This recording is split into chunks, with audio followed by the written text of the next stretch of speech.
Bienvenidos a Vibra tu Magia, el podcast que te acompaña a encontrar calma, inspiración y propósito.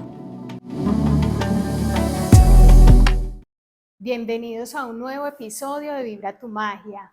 Hoy es un día especial porque vamos a pensar en la juventud, en los niños, los adolescentes, esos seres que son el futuro de nuestro país, el futuro de la sociedad. Y vamos a pensar en ellos desde la perspectiva educativa, desde cómo cada docente, cada persona que está enseñando, enseña no solo desde lo intelectual y académico, sino que deja huellas que son muy, muy importantes y que quedan en el sello literal, que yo recuerdo a mis profesores con mucho amor. Y tengo una invitada súper especial, es una persona que ha dedicado su vida profesional a trabajar con jóvenes en etapa de colegio y en universidad, y le doy la bienvenida a mi gran amiga Alexandra Camargo. Alexandra es una persona a la que yo admiro mucho, es un ser maravilloso es intelectual, estudiosísima, ella se mantiene al día en sus temas académicos, pero lo que más admiro es que paralelamente al ejercicio que ha realizado académico es en el trabajo del ser. Y sé que ella es un puente de conexión muy importante con todos los alumnos y quienes tienen la oportunidad de estar con ella en las aulas de clase. Entonces va a ser un momento hermoso para hablar desde esa perspectiva académica. Ay, Alexa, bienvenidísima a este espacio. Muchas gracias por compartir todo tu conocimiento y vamos a arrancar. Gracias, Claudia, muy contenta de estar aquí. Agradezco mucho tu invitación. Un poco temerosa, como sabías al inicio, porque es la primera vez que hago algo así como un podcast, pero con muchas ganas de venir a compartir. Yo soy muy escuchadora de podcast, entonces me parece muy interesante ahora hacerlo desde el otro lado. Qué rico, y es que es la experiencia y es el compartir y el saber que cada conversación que estamos, perdón, que estamos haciendo es con una intención, y la intención es dar un granito de arena, una semilla de bienestar. Claro que sí, esa es la idea, Claudia, que es lo que hacemos desde la educación. Tratar de, como tú decías, no solo de enseñar desde lo intelectual, sino también de darle a los estudiantes algo que los lleve a conectarse con su ser, con quienes son, con lo que verdaderamente quieren, porque como tú decías, más allá de enseñar una materia, que es lo que uno cree que va a enseñar cuando estudia educación, uno se da cuenta que uno está es entretejiendo y apoyándoles a construir sus historias de vida. Totalmente, eso es demasiado impactante. Alexa, cuéntanos primero un poquito acerca de ti, cómo llegaste a definir que la docencia era tu camino profesional de vida. Bueno, yo desde muy pequeña me gustaba la docencia. Yo recuerdo que con mis hermanos me gustaba jugar a que yo era la profesora y me gustaba ver eso, enseñarles algo, verlos aprender algo y me gusta la gente. No soy la mujer más extrovertida, pero me gusta la gente, me gusta estar con la gente y más aún con los jóvenes y los niños porque ellos tienen mucho que enseñarle a uno. Y creo que esto ha cambiado también a través del tiempo en la educación, cuando nos dimos cuenta que el docente no era el recipiente del conocimiento y que iba y lo vaciaba en los cerebros de los estudiantes, sino que ellos traen mucho conocimiento al aula y tienen también mucho que enseñarnos a nosotros a todo nivel, emocionalmente, intelectualmente, desde su ser interior. Entonces, Y esa docencia, ¿hay alguna situación en particular que tú hayas dicho, este es el camino correcto que elegí? sí, mira, yo, como todos los jóvenes, cuando llegó la hora de elegir qué iba a estudiar, me sentía un poco confundida. Me gustaba la docencia, no sabía muy bien y esto me llegó, digamos, de manera muy sorpresiva. A mí me gustaba la educación, me gustaban los idiomas y me gustaba la hotelería y el turismo. Y en realidad pasé fue a la universidad, a la docencia. Y a medida que la vida me ha ido llevando, cada vez me sorprendo más de las cosas tan maravillosas que hay detrás de la docencia. Yo estudié para enseñar inglés, estudié licenciatura en idiomas y creo que la combinación de esas cosas han traído cosas muy grandes a mi vida. Y cuando pienso en una historia de un estudiante que me marcó, recuerdo mucho a una niña con la que había mucho conflicto en mi clase y una vez se acercó a mí con un grupo de compañeros a decirme que ella quería que yo le diera la oportunidad y le ayudara, que ella se sentía muy frustrada y sentí como que abrieron tanto su corazón al contarme todas esas historias que yo le dije, vale, entonces vamos a hacer una cosa. Yo te voy a dar la materia ganada este periodo, ya estamos a puertas de que se terminó. Y tú te comprometes a que tú vas a trabajar muy duro todo este resto de año. Y fue una sorpresa muy positiva porque yo creo que ella se sintió escuchada, se sintió valorada, sintió que ella era más que una nota. Y te digo pues que esa niña, una belleza por el resto, o sea, eso fue para, digamos, como en ese momento un tiro al aire, porque dije, le voy a dar la Claro. materia ganada, ¿cierto? Pero fue muy satisfactorio y ahí empecé a entender la importancia entre la conexión emocional y el aprendizaje. Total. Ellos aprenden cuando hay una conexión con quien les está enseñando. Total, porque yo recuerdo mucho mis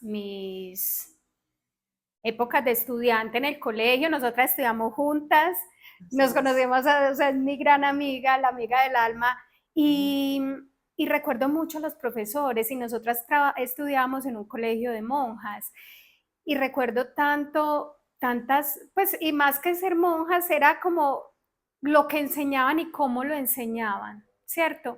Y ahí entiende uno que la docencia, los profesores le dejan a uno un sello que, que perdura por toda la vida y que uno, yo miro hoy en retrospectiva todas esas palabras que me contaban y se las transmito a mis hijos cuando la hermana Rosario nos decía, silencio en el ser, silencio, y uno en esa época de ¿qué está diciendo? No le prestaba atención, pero ahora viendo esa en retrospectiva, yo digo, qué palabras tan Sí, sabias, palabras tan sabias. poderosas, y es lo mismo que tú estás haciendo con las generaciones venideras. Tú te sientes muy responsable con todo lo que les aportas, es que es valioso. Sí, de verdad, es una labor muy, que los marca significativamente. Y lo que tú decías, a mí me gusta combinar lo que he hecho como de sobre trabajarme a mí como ser humano, trabajarles prácticas de mindfulness, ciertas reflexiones, de enseñarles a hacer pausas, a respirar, a calmarse. Y a veces uno cree que ellos eso no le prestan atención, ¿cierto? Pero Que ellos eso los ven como, pero uno ve que algunos al final se van y agradecen y dicen, profe, gracias por darnos pausas para pararnos a observar la naturaleza, para respirar, para estar en silencio, para sentir nuestro cuerpo. Entonces sí es importante que vayamos todos los docentes mezclando todas estas cosas y aunque nos parezca que no prestan atención, yo creo que a ellos sí les queda algo sonando y por lo menos algunos y con tocar la fibra de algunos es sí, ya un cambio. Eso es ya. Sí, ya uno se da por bien servido. Sí, ya uno se da por bien vencido si no logra tocar a algunos de esos estudiantes y es muy lindo ver que ellos vuelven y dicen gracias, gracias, profe. Ay, sí. Cierto que ellos cuando salen es cuando en realidad se dan cuenta de lo que aprendieron, de lo que les sirvió el colegio, de que a veces se quejan que es mucha exigencia y cuando salen a enfrentar el mundo real reconocen que en realidad aprendieron mucho y les sirve todo lo que se ha hecho en la institución educativa. Alexa, tú eres una estudiosa consumada, con 2 maestrías, siempre académicamente muy bien preparada. Pero lo que yo más rescato y valoro es con esa pasión que haces tus preparaciones para las clases, porque buscando cómo engancharlos, que vayan todos como en la misma corriente. En este momento estamos viendo, según la Organización Mundial de la Salud, una tendencia pues devastadora, donde se dicen investigaciones recientes que 1 de cada 7 estudiantes adolescentes eh, están sufriendo de problemas de salud mental. ¿Tú cómo lo estás viendo en tu aula de clases? Porque tú estás viéndolo día a día con ellos. Sí, mira Claudia, yo veo a los estudiantes de hoy en día y sobre todo en el contexto en el que yo trabajo, que trabajo más con el sector privado, veo unos jóvenes muy conscientes de sus emociones, pero también veo jóvenes mucho más abrumados, cansados, mucha apatía a todo lo que uno lleva al aula de clases. Es difícil engancharlos.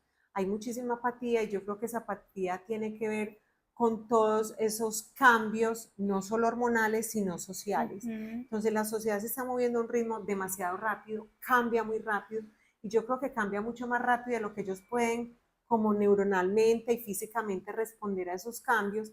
Entonces uno muchas veces lee eso como se lo toma personal, lo lee como simplemente una apatía, una pereza, y que no necesariamente es pereza, pero es su respuesta a todo lo que está pasando, y está muy conectado con esa hiperconectividad, valga la redundancia, en la que ellos se mantienen hoy en día. Tú ves niños desde muy corta edad con un celular en la mano, lo saben manejar, y ya también hay muchos estudios que muestran que los padres necesitan controlar el uso del celular. Ellos no deben tener contacto a pantallas antes de los 6 años, cero, absolutamente, llámese pantalla, televisor, celular, videojuego, que no deben tener un celular hasta los 14 años, pero no un celular, no debe ser un smartphone, tiene que ser un celular en el que no hayan redes sociales, solo para llamadas, para mensajes. Y a los 16 ya sí deben tener, ya sí pueden tener un smartphone con acceso a las redes sociales. Y yo creo que esto que estamos viendo también se debe a que, mira, tú y yo venimos de una generación de una educación muy estricta, ¿cierto? Con muchas restricciones, no se cuestiona, se acepta todo. Y me parece muy rico que ha ido cambiando y que ahora ellos, los muchachos, tienen mucha información, no tragan entero y son muy honestos y son brutales en su honestidad con uno como docente. Pero ellos tienen información que no necesariamente saben filtrar, ¿cierto? Entonces ellos siempre están refutando y por qué, y dan argumentos, y uno puede caer en la trampa de que ellos entienden lo que están diciendo y muy posiblemente no saben qué es lo que significa lo que están diciendo. Entonces yo creo que la generación, volviendo a las generaciones, la de hoy en día pasó al otro extremo. Son padres demasiado permisivos, y me atrevo a decir que algunos le tienen miedo a los hijos. O sea, no se quieren enfrentar a ellos, no les ponen límites, algunos porque sienten miedo, otros porque creen que lo van a traumatizar. Y los límites son importantes, sí. Las reglas son importantes, las consecuencias son importantes. Ellos no se van a traumatizar porque se les dio una consecuencia a eso. Entonces yo creo que es todo ese entramado de cosas lo que está causando esta salud, estos problemas de salud mental en los jóvenes de hoy en día. Tienen un celular, tienen mucha información, no saben cómo, y ahí está también el rol de nosotros como docentes.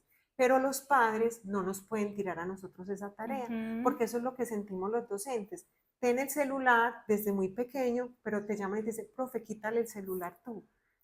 Y no, esto tiene que ser un trabajo en conjunto. Entonces la educación tiene que empezar también con las escuelas de padres, ¿cierto? Porque si en casa y en el colegio no hablamos el mismo idioma, o sea, no funciona, ¿cierto? Porque ellos también dicen, si en mi casa no me dicen nada, porque el profe me va a decir algo. Entonces yo creo que es muy importante trabajar en conjunto si queremos empezar a alivianar todos estos problemas mentales y de salud que estamos viendo en los jóvenes, ¿cierto? Hay muchos jóvenes con depresión, ya sin deseos de vivir, y esta hiperconectividad de comparación, estos algoritmos de comparación que aparecen en todas las redes sociales son implacables, ¿sí? Y ellos, puedes enseñarle mucho pensamiento crítico, pero ellos están en un momento de formación, ¿cierto? Entonces su cuerpo se está desarrollando, su mente se está desarrollando. Ellos lo único que pueden hacer es, yo me veo así, yo siempre veo esto, yo una vez me sentaba a pensar, si uno en la edad de uno a veces se sentía mal por cómo se veía físicamente, imagínate hoy en día un niño, una niña, Sí. todo el día viendo modelos, cuerpos de X, Y forma en las redes sociales, es inevitable que no se sientan mal y que no se comparen. Pero yo pienso, Alexa, que eso también vienen esas bases desde casa que son tan importantes y lo que dijiste es muy valioso porque los padres no se pueden convertir en el mejor amigo de sus hijos, eso no existe, porque es que el rol de padre debe ser el de padre, un padre que acoge, que le dice aquí estoy, un padre vulnerable también, porque es que el padre debe expresar que es vulnerable, que siente también miedo, es que somos humanos y que ante esas vulnerabilidades de uno ya como adulto, ante ciertas circunstancias, es expresarlas también, expresar mi desazón, mi sentir al hijo, decirle, me da miedo, me da susto, pero yo lo voy a hacer porque pienso que se puede convertir en que el papá o la mamá son los salvadores de él, entonces ahí están ellos que siempre me van a salvar, que siempre me van a cubrir y cómo se van a defender en la vida, cómo lo van a hacer sabiendo que los tenemos en una burbuja. Yo soy madre de 2 hijos y yo nunca quisiera que les pasara nada, nunca, pero es una responsabilidad tan importante acompañarlos, pero no ser tan permisivos. Sí, tienes toda la razón, no se puede desdibujar esa figura de autoridad sí, con lo que tú dices, es una guía, pero tiene que ser una persona que le ponga límites, que lo confronte y hay que dejarlos caer, porque un papá, sí, lo que tú dices, siente miedo, se lastimó, se aporrió, pero yo creo que si el padre mira su propia vida, entiende que sus mayores aprendizajes ha sido cuando se ha equivocado Exacto. y ha reflexionado sobre esa equivocación para poder avanzar. Entonces hay que dejarlos que se den golpecitos, ¿cierto? Y yo creo que lo que está pasando, lo que tú dices, les tienen mucho miedo de que se lastimen, de que se traumaticen, y por eso los están dejando. Claro, y ellos, entonces ellos, a los adolescentes no son capaces como de enfrentar una pérdida, un examen que no les fue bien, porque se sienten abrumados, ¿cierto? Porque no, ¿cómo se les llama eso? Miedo a perder, o sea, no Sí. quieren perder, quieren siempre ocupar los primeros lugares, puede ser también una autoexigencia. Sí, es cierto. Tenemos los dos extremos. Ujú. El estudiante demasiado autoexigente que si no saca un 10 o un 9 se pone a llorar y que también a veces detrás de eso hay padres que les están exigiendo notas altísimas, ¿cierto? Y entonces eso estresa a los niños y por eso en el colegio entonces también se ponen a llorar porque sienten que van a casa, que los regañan. Y está el otro extremo de los que ya son demasiado tranquilos, y entonces no No pasa les nada importa. porque siempre se les arregla todo. Entonces ellos saben que el papá y la mamá van a venir a exigirle al docente que le repita el trabajo, que le dé un trabajito extra. Pues miren, esas pequeñas cositas, y ellos van leyendo como, es que mi papá y mi mamá me van a solucionar. Y es increíble, hoy vemos en universidades a los papás yendo a hacer reclamos por los hijos, pero uno dice, no, pero por Dios, ya están en una formación ya hacia la vida profesional, hay que dejarlos Hay solucionar. que dejarlos ser. Hay que dejarlos ser porque no, lo que tú dices, no aprenden a solucionar. Siempre hay alguien que viene, interviene y les soluciona. Y a veces, como decía, como dicen en una de las frases de Shakespeare, hay que ser cruel para ser amable, ¿cierto? Entonces, déjalo sufrir un ratico, que eso le va a hacer bien. Eso no lo va a matar, no lo va a traumatizar. Sí, sí. Todo en su justa medida.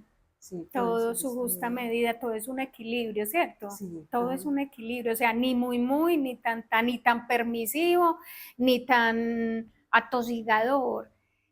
Todo tiene un equilibrio. ¿Y cómo ves tú, Alexa, en tus aulas de clase, eh, que un alumno, uno de tus estudiantes, sea como una señal para trastorno mental o una crisis que de pronto pueda tener. ¿Cómo has percibido tú esas manifestaciones, esas alarmitas? Mira, nosotros lo que más notamos es ese no poderse despegar del celular, de la tablet, del Chromebook, o sea, les da un ataque de ansiedad al recogerlos. Entonces ahí se van empezando a notar cositas como de eso, algunos muy retraídos, muy solitos, a veces algunos eran muy participativos, metidos en todo, empiezan muy calladitos en la clase, ¿cierto? Viendo si ya los compañeritos los están aislando o ellos mismos se aíslan. Eh, sí, como ese tipo de comportamientos observamos en los descansos, con quién se sientan, si están comiendo, si no están comiendo. Eh, y ya empezamos como a observar y a mirar. De hecho, el colegio decidió, donde yo trabajo, y ya muchos colegios en Colombia están recogiendo los celulares al inicio de la jornada y algunos inclusive prohíben que se lleven esos porque los chicos se sientan y son todos en los Claro. celulares, no conversan. Y vemos que ahora, como no tienen celular, llevan juegos de cartas, llevan juegos de mesa, Qué tienen que bueno. conversar. Entonces, sí hay que ir pues mirando y tomando como esas medidas y creo que es una medida muy buena. Y no sé si sabes que ahora, por ejemplo, esas redes sociales como Facebook, esta inteligencia meta, están enfrentando acción legal porque fueron diseñadas especialmente para que la gente se enganche, se vuelva adicta, ¿cierto? Entonces dicen que tienen que pagar por ese daño que han hecho a la sociedad de crear todas estas enfermedades mentales. Dicho esto, estamos haciendo algo para que estas empresas piensen en eso, pero la responsabilidad también es de nosotros, ¿cierto? De enseñar Pero al manejo. me encanta que tengan, pues yo aplaudo esa decisión de dejar los celulares a un lado, desconectarse, porque uno va por la calle y eso es increíble, o sea, todos, me incluyo, andamos con el celular en la mano y estamos hiperconectados. Entonces, dedicar como esos espacios, como venga, conversemos, yo acá pues en el apartamento, yo, bueno, soltemos los celulares y venga, hablemos, Sí, porque somos hablemos, ¿cierto? todos, no solo los jóvenes, ya los Sí, adultos también andamos muy, muy pendientes del celular. Pues sí, una reunión de amigas con el celular, no, hombre, vamos a, o sea, es como hacer pequeñitas acciones, vamos a dejar el celular a un ladito y venga, relacionémonos físicamente, abracémonos, disfrutemos, crear esos pequeños espacios, los juegos de mesa que dices, que los estudiantes llevan ya jueguitos de mesa para jugar, para distraerse, para que sea otro momento. claro que sí, es que Claudia, ellos no podemos caer en la trampa de nuevo de creer que ellos saben que es bueno para ellos. A los jóvenes hay que guiarlos y hay que tomar estas medidas para que ellos vayan entendiendo y ellos mismos se dan cuenta. Yo recuerdo en un viaje que estuve con un grupo de estudiantes en el Amazonas y no podían llevar celular y se le dijo a los papás, tranquilos, los tendremos informados, les mandaremos fotos y ellos venían y decían, ay, profe, yo me di cuenta que yo era adicta al celular porque yo empecé a sentir como esta ansiedad al no poderlo Claro. tener, pero finalmente, al final del viaje, descubrí que había sido tan rico no estar pendiente de notificación ni de estar revisando el celular. Entonces mira que si uno los va llevando, ellos mismos van concluyendo y se van dando cuenta que es algo bueno para ellos. Qué bueno. Y hablando ahorita mencionaste algo que no quiero dejar pasar por alto y es esa hiperconectividad y el compararse en las redes sociales, porque eso crea también sentimientos de frustración entre los mismos jóvenes, el estarse comparando pero pienso que esa formación como de crítica y de evitar esa comparación, eso debe venir desde casa, ¿cierto? Pues, o bueno, eso va a ser algo continuo. Normalmente uno de joven también tiende a mirarse o se comparaba, pero es que ahora esa competencia el más lindo, el que me la ropa que usa, el cabello más lindo. Uy, eso es un tema agobiante. Agobiante. Yo creo que por naturaleza los seres humanos tendemos a compararnos con otros, ¿cierto? Y a evaluarnos.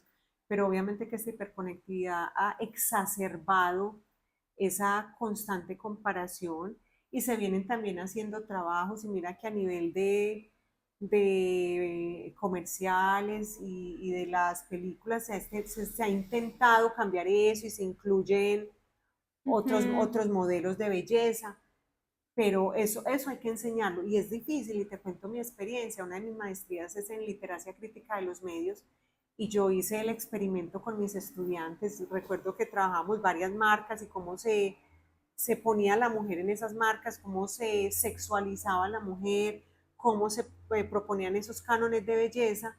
Y al final cuando hicimos la reflexión fue impresionante porque una dijo, profe, yo ya aprendí esto, sé que mis pensamientos no son propios y ni nací con ellos, sino que son fomentados por las redes sociales, pero yo quiero seguir haciendo cosas que me hagan ver como estas modelos. Yo quiero ser delgada, me quiero ver como ellas.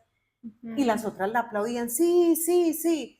Yo decía, es que cambiar estos modelos de pensamiento es muy difícil. Y dije, bueno, no es que yo quiera decirles que piensen lo que yo pienso, pero que tomen decisiones informadas, que entiendan muy bien que eso no les pertenece, que no es de ellos, que es creado por ese bombardeo de información y de redes sociales, pero estás tomando una decisión conociendo las consecuencias de las decisiones que estás tomando. Sí, eso que dijiste es impactante porque con conocimiento de causa y que uno sepa los pros, los contra. Bueno, si tomo esta decisión, pues de eso se trata la vida, de ir tomando decisiones, pero que tal decisión tiene una consecuencia o buena o mala, pero son decisiones finalmente. Alexa, bueno, hablando, volviendo al tema de la docencia y todo eso que estás viendo en tu medio, ¿cómo ves que los docentes puedan aportar en el apoyo emocional de sus estudiantes? Yo creo que hay que aprender a ver lo que no es obvio y lo que no se ve, lo que tú estabas diciendo. Tenemos que ser muy observadores, muy observadores, conocer muy bien a los chicos y saber sí, identificar cuando les pasa algo y ofrecer como ese espacio seguro, que si ellos tienen problemas y vienen con problemas desde casa, el colegio sea esa red donde ellos puedan caer, ¿cierto? Que ellos se sientan seguros, que ese es un espacio donde puedan expresarse. Entonces yo creo que como docentes, primero estar muy atentos a los cambios que vemos en ellos y escucharlos, porque ellos tienen mucho que decir y lo que yo te decía, ellos son muy honestos cuando uno les abre la puerta para escucharlos. Entonces yo creo que ese es el primer paso. El segundo paso, que no se sientan juzgados, ¿cierto? Hay que escucharlos sin juicios, porque aunque uno a veces cree que hacen cosas por mala intención, yo creo que todo eso que ellos tienen por dentro es muy genuino. O sea, si uno ve una alarma, es algo que hay que prestarle atención, ¿cierto? Entonces tenemos como que prestar atención a eso y lo que decía anteriormente, tendremos que priorizar hoy en día el crecimiento y el cuidado emocional sobre lo intelectual, porque lo intelectual ya lo encuentran, eso está ya en todas las redes sociales, en la inteligencia artificial, ¿cierto? Y aunque hay que enseñarles a ser críticos frente a eso, porque eso también miente, yo creo que es más importante en este momento que le demos prioridad a ese bienestar emocional. Y ese, el contacto físico, me refiero a relacionarse, porque finalmente nosotros somos seres, seres humanos que necesitan estar relacionados unos con otros. Entonces, cuando el celular genera aislamiento, pues uno cree que está muy conectado, pero realmente está solo. De igual manera ahora con la inteligencia artificial que están mencionando, se convierte como casi que hay psicólogos con inteligencia artificial, pero que es de mucho cuidado. O sea, eso tiene un hilo muy delgadito porque finalmente la inteligencia artificial, tú me corregirás, actúa como uno le enseña, ¿no? Sí, pues la inteligencia uno No, es como le va haciendo, entrenando el modelo. exacto, uno entrena el modelo, pero finalmente no es, pues no gestiona las decisiones, él gestiona lo que quiere, lo que uno quiere escuchar, algo así. Sí, así es, Claudia. Y me hiciste acordar cuando hablas del contacto físico, lo que decías, esa necesidad biológica que tenemos los seres humanos de pertenecer, esa necesidad de pertenecer. Y también me acordé de lo del contacto físico, cuando yo hice mi primera maestría, nos mostraban unos bebés que estaban aprendiendo a hablar en contacto con sus seres humanos, escuchando a diario, y bebés a través de grabaciones. Y los bebés que estaban aprendiendo a través del contacto humano eran los que aprendían a hablar, los otros no aprendían a hablar. Entonces lo que tú dices, tan importante ese contacto humano. Súper Sí, que importante. ellos se sientan queridos, apreciados, escuchados, o sea, es una necesidad básica del ser humano, sentir que hace parte de algo. Y cuando están tan hiperconectados, lo que tú decías, la inteligencia artificial, hablan con una máquina, ahí no hay ninguna emoción, no hay ningún Es una sentimiento, emoción falsa, pues, sí, como la entrenes, prácticamente, sí, como la entrenes. sí, es falso. Entonces, sí, muy importante eso del Ay, contacto humano. sí, yo pienso que en este momento la tendencia, yo no sé para dónde vamos en el tema de educación. Sé, estos días estaba hablando con mi hijo, me decía, es que ya existen universidades donde solo es inteligencia artificial. Y yo, Dios mío, ¿para dónde vamos? O sea, esto está cambiando a pasos agigantados, o sea, no sé cómo va a ser la educación, tú cómo lo ves, cómo lo percibes, y no es en un futuro lejano, eso es un No, futuro muy sí, cercano. lo que decíamos, la sociedad está cambiando muy Sí. rápidamente y volvemos sí, a la labor docente, lo importante que es que les enseñemos a utilizar la inteligencia artificial no para que les haga los trabajos, Ujú. ¿cierto? Porque tú y yo podemos usar la inteligencia artificial, pero tú y yo aprendimos ya a leer, a escribir, a hacer un ensayo. Ellos no lo aprenden porque simplemente quieren que la inteligencia artificial les haga los trabajos para poder irse a conectar a hacer otras cosas. Y tenemos la falsa creencia de que estos muchachos saben utilizar muy bien la tecnología y cuando vas a ver, uno se imagina que saben usar muy bien todas las aplicaciones para hacer presentaciones. Pues yo creo que algunos puede que sí, pero en realidad no es tanto lo que sepan, ellos saben hacer lo que quieren hacer, Ujú. ¿cierto? Entonces, volviendo a dónde vamos, nosotros tenemos que enseñarles a utilizar la inteligencia artificial como agentes que les ayudan a aprender. Es como Ujú. decir, un tutor. Y de Ajá. hecho, donde yo trabajo, ya estamos intentando como incorporar esas cosas donde no solo es venga, hágame, pero no entiendo algo y tú puedes conversar con este agente Ujú. y el agente te enseña el tema. Haces como un examencito y el agente te dice, sacaste esto malo, tú le dices, no entendí esto y que te vaya explicando. Guiando. Entonces tenemos que irnos como en esa dirección, como un agente más de tutor, más que como alguien que hace el trabajo por mí. Y Ujú. creo que sí, yo creo que la tendencia va a ser esa, que la gente va a aprender de manera Autónoma. autónoma, sí, autónoma. Entonces eso nos hace priorizar las habilidades blandas, ¿cierto? Sí. Cómo me relaciono con el otro, cómo trato al otro, cómo entiendo al otro, cómo me entiendo yo.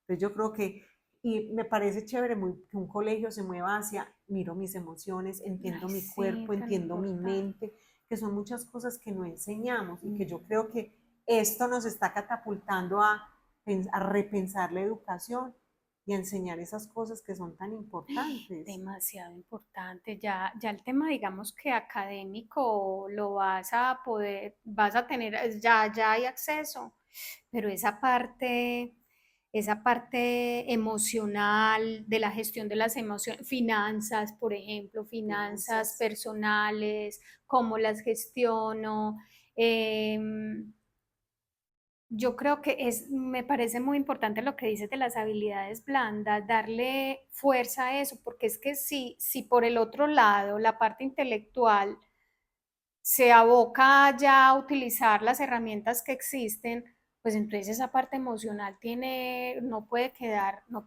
suelta. Entonces, qué bueno que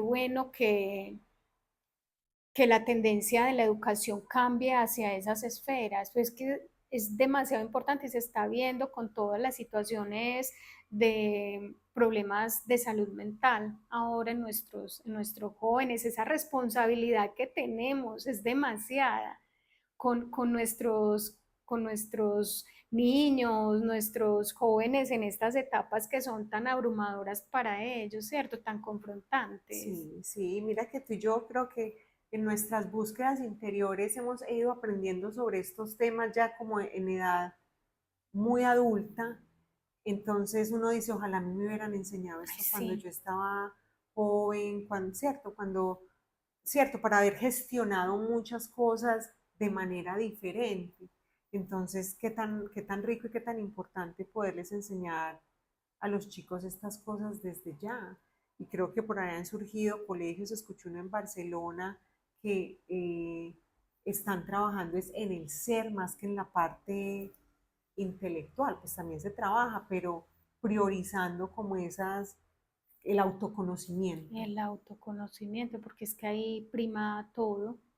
Pues pienso que ahí desde pequeñitos gestionar esa parte emocional, eh, sobre todo esos primeros años de vida, la responsabilidad de un bebé que nace desde el momento mismo del nacimiento hasta por el resto de su vida, cada acto que hagamos, cada, cada palabra que les expresemos, aunque a veces puede sonar difícil y muy pesado y abrumador, que sea como con amor, porque si con amor lo estamos haciendo desde la información que cada uno tenemos, pues pienso que va a ser más llevadero y vamos a tener unas generaciones futuras mejores. Sí, y yo, sabes, Claudia, también he visto algo muy bonito en los muchachos, ellos tienen una gran capacidad de transformación. Yo he visto chicos que son tan capaces como de una vez que se entienden y entienden su entorno, de transformarse y de cambiar el rumbo de su vida. A mí Qué eso bueno. me parece tan bonito. Ellos de verdad tienen a mí me sorprende, a veces digo, hasta les veo mayor capacidad que yo misma de transformación. A mí eso me parece bonito. Entonces, mira que si uno los apoya y los sabe guiar, ellos son muy capaces de transformar el rumbo de sus vidas. Qué bueno. Alexa, para ir cerrando, ¿qué, qué consejo tú como educadora le darías a los padres y le darías a tus estudiantes o a los adolescentes que nos vayan a escuchar, nos estén escuchando aquí? Bueno, el primero para todos es escuchemos los jóvenes. Ujú, Aprendamos a ver lo que no es obvio ujú. para todos. A los padres que no le tengan miedo a sus hijos, que les pongan límites y los sepan guiar con amor. Que se caigan y se den un golpe puede generar un aprendizaje grande. Entonces que a veces no, y que ellos son más capaces de lo que uno cree. Hay que Eso, confiar en ellos. hay Hay que, que confiar en ellos porque uno cree que se cae, se aporrea y no se va a poder parar. Ellos son muy capaces. Entonces también es darles confianza. A los jóvenes,